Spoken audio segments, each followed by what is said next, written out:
Hey there, you're listening to the Not So Breakfast Show with Sasha and Ish.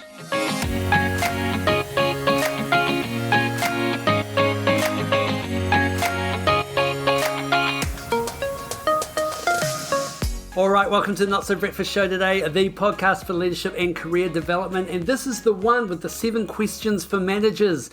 Managers, we are questioning you, or at least we have 7 questions to ask you to test your management style, your management impact, so that you're not so ordinary and you stand out. And speaking of standing out, Sash, can I just say that is a spectacular yellow cardie. I think I do stand out in this yellow cardigan today, and I think it was rude of you to say, we don't have to film this one if you don't want to. As soon as you saw my yellow cardie, you're like, this one was doing not for filming. I'm like, it's a really special yellow cardie. Is it what's special about it? Has it got... It's yellow. It's yellow. That's good. I love this idea of these questions being managers to ask themselves. So let's be really clear about that. If you're working for someone else and being managed, we don't recommend that you go into work on Monday and say, I've got 7 questions for you.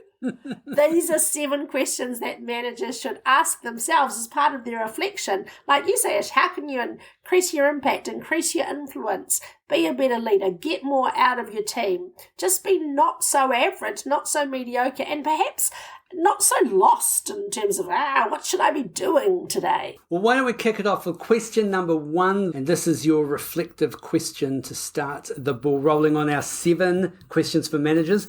Who in your team is excelling? Because if it's nobody, that's a bit awkward. Because actually the best evidence of leadership and management is who in your team around you is stepping up, excelling, getting opportunity, and being the best they can be. Who's that person that comes to mind? Yeah, and I would love everybody to be honest about how many of us went, me.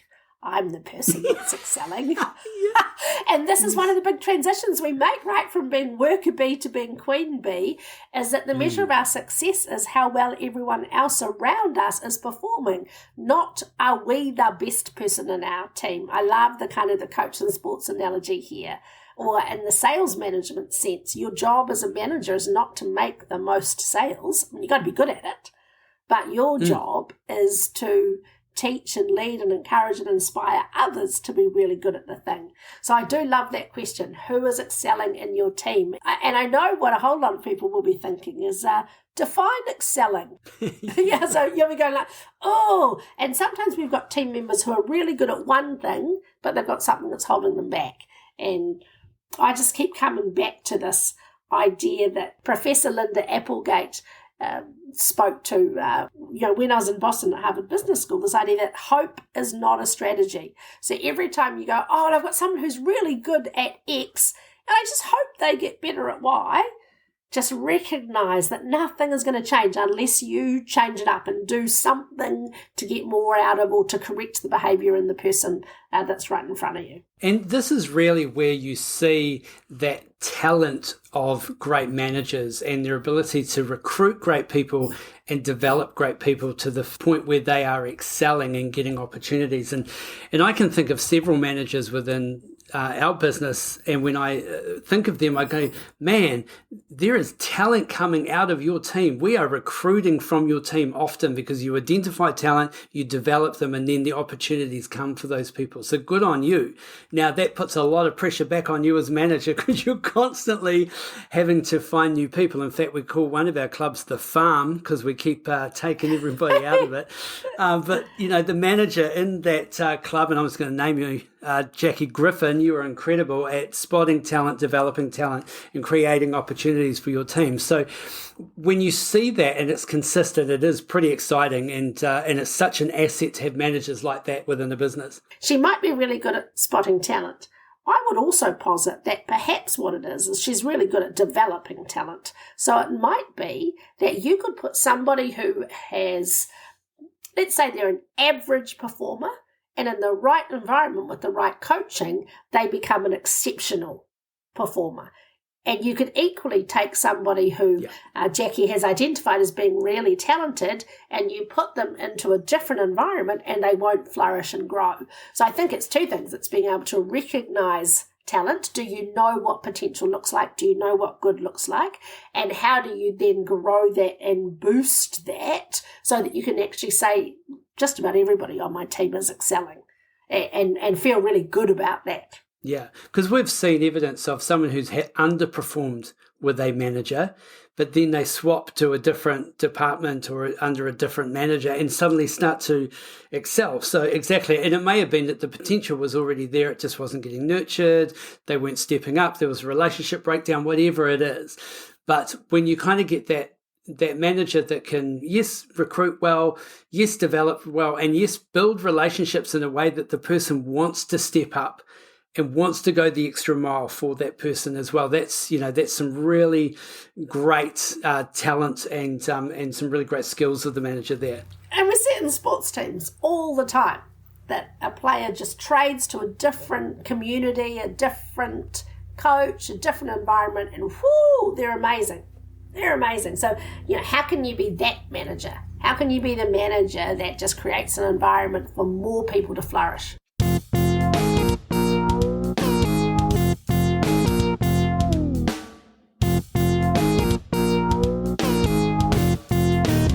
Cool. So question number 2 of our 7 questions for managers. How many times do you provide an answer instead of asking a question? So when you're in your work in progress meetings, WIP meetings, or when you're in those situations where someone has come to you with a problem, do you constantly just give them the answer, default to here's what you should do? Or can you recognize an opportunity to go, I wonder if they would come to the same solution if prompted slightly, or if I ask them to think about what they might do in this situation? So good question to ask yourself. Yeah, are you just the source of all knowledge and people come to you and you go, oh, here's what we should do, which doesn't really grow or develop people and doesn't help shape people's thinking. It can be really annoying if you only ever answer a question with a question. And how I know this is I get regular feedback from, let's just call him Chris because that's his name. He reckons that he asks me a question all the time, and instead of answering it, I ask a question in return. And now my justification for that is I need more context. I want to know more information before I answer the question. So what are you doing tomorrow? Like it's a trap. Like he's trying to trap. Yeah, like it's a trap. Totally. Yes. What are you doing tomorrow? Why? Why do you ask? Don't ask another question. Just answer, what are you doing tomorrow?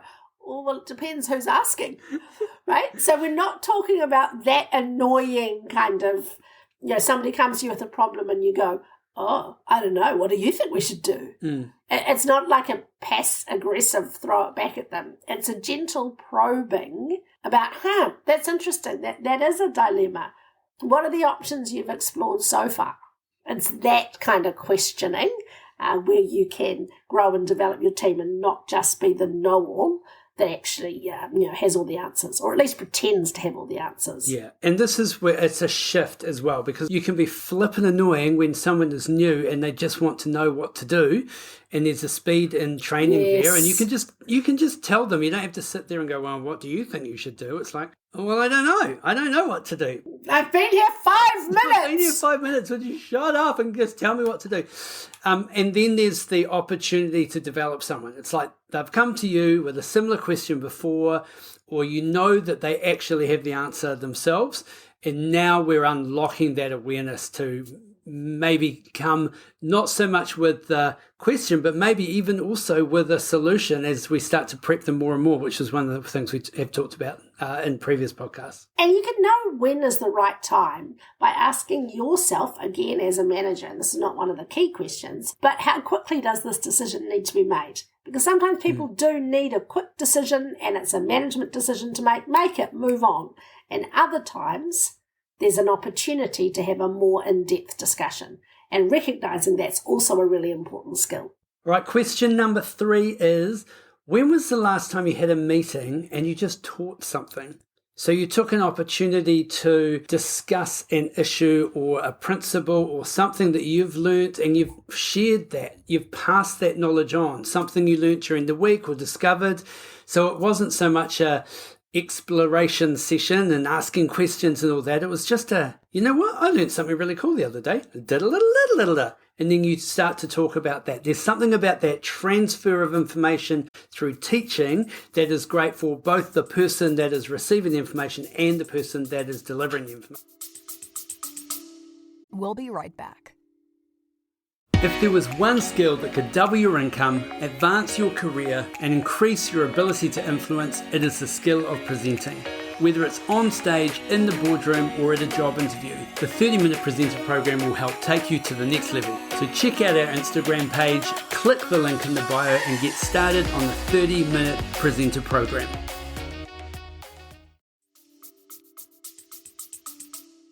And you can see me dancing while you ask this question, because often these questions for managers to ask themselves, I get really challenged by them because I'm just not doing them or I'm not doing them well enough. But this one, I'm the queen. I'm the queen of this one. So we have a thing at Coffee Culture called Lunch and Learn.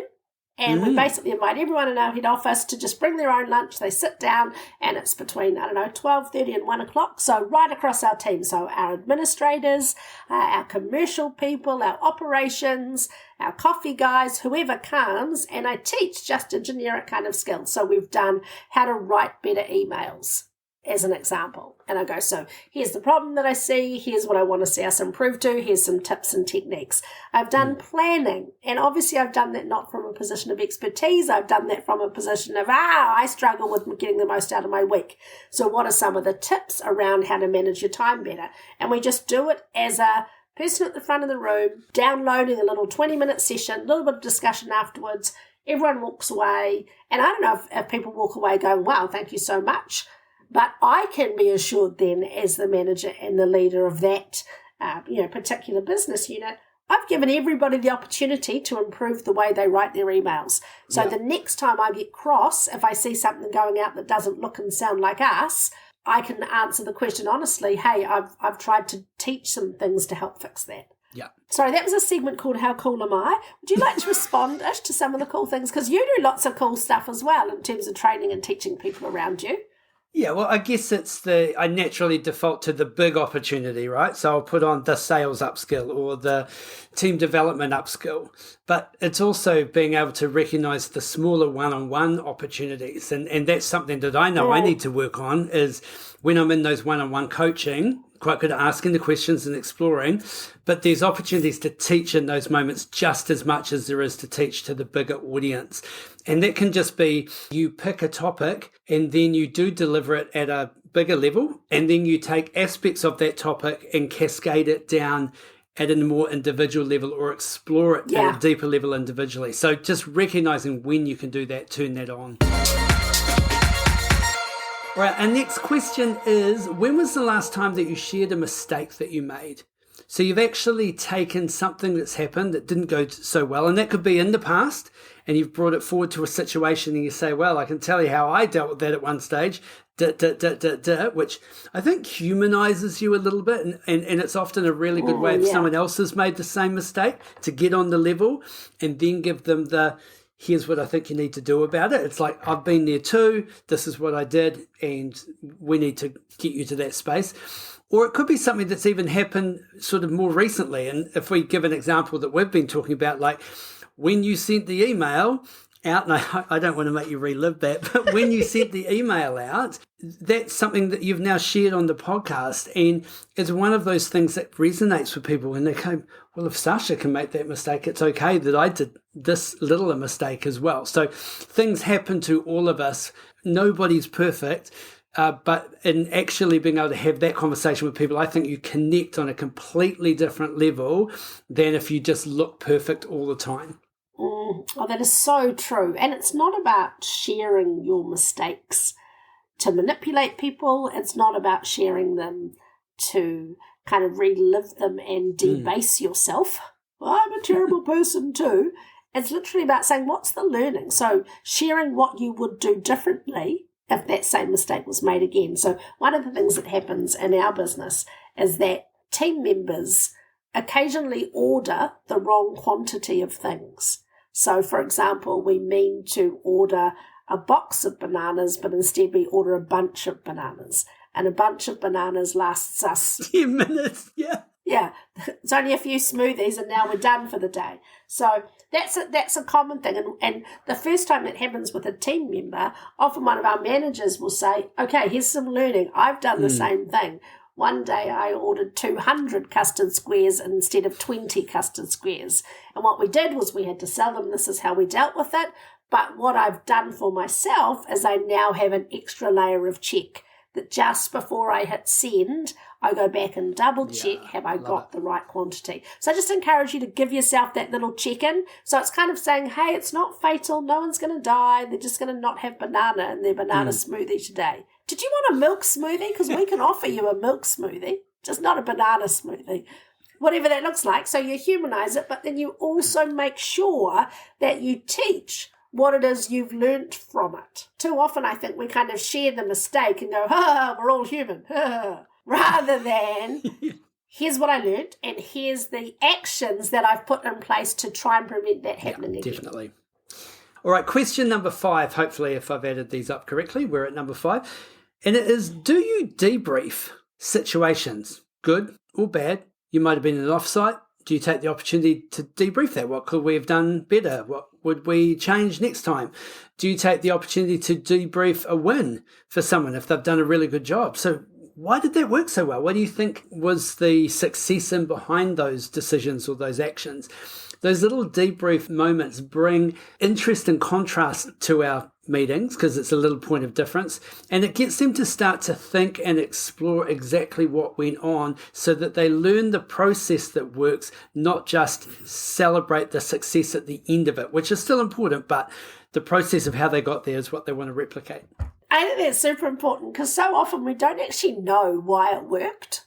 So we'll get to the end of an event or the end of a project. Well, that was amazing! Yay! Woohoo! And then we go to another project and get to the end of that and go, oh, it didn't work so well. Because we haven't correctly identified what the foundations or the building blocks of the success was in the first place. And I know I'm just repeating what you said, but I think it's particularly more important around success because I think we do tend to debrief failure. So when something goes wrong, we go, holy hell, what happened here? And we commission reports and meetings and, we have death by chocolate, paralysis by analysis of that whole thing. And when things go well, we don't give it the same level of attention. And so you may think it's gone really well because of the preparation you did. And I think it went well because I wore my lucky yellow cardie. So we kind of have to understand what are the building blocks of success to make sure we replicate them. So we're not having the conversation where it's 20 days from now and we're going, Sash, I noticed you've been wearing the same yellow cardie every day. What's going on? Okay, it's my lucky cardie. It's my lucky one. That's why I'm so successful now. Well, you know that there are athletes who have lucky undies. Yeah.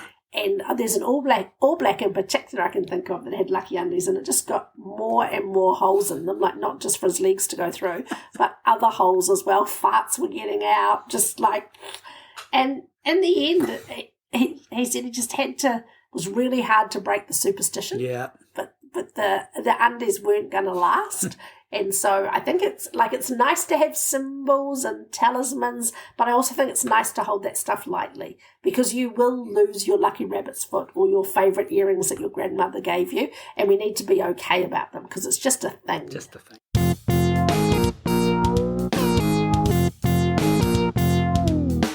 All right, next one is, do you prep for your WIP meetings? It's like work in progress, okay? So it's WIP. It's those regular cadence where you're just doing your check-in meetings. Watch me whip. Watch me nay. Watch me whip. I can't say whip without thinking of, like, dungeons. And So I have good moments and bad moments where I'm like thoroughly prepared for these updates, and other times I'll be like running in blind and making it up as I go along. It's ultimately disrespectful for the person you're meeting with because you're saying, oh, just catch me up, just get me back up to where I should have been if I'd done the necessary reading to be here. And one of the ways I like to call myself to account for this is I think about if I was preparing for a meeting that was super important for the ongoing success in my career. So maybe it's, I want to go back and do some more study, and the place that I want to study at, it's an interview. to prove that you're worthy of a place in the course. So how would you prepare for that? And I'm not suggesting that we treat every meeting with the same weight, but I am suggesting that we recognise when we're unintentionally being disrespectful by just doing things on the fly all the time. Yeah. Oh, I'll wing it. I'll be fine. I'll wing it. I'll do it off the cuff. Versus saying, in actual fact, to make a really useful contribution to this meeting, there's a few things I need to know before I go in. And actually, the better you get at doing that, ironically, the better prepped you are, the less time you waste in the meeting. And you can be more potent and more powerful because you've accelerated your prep.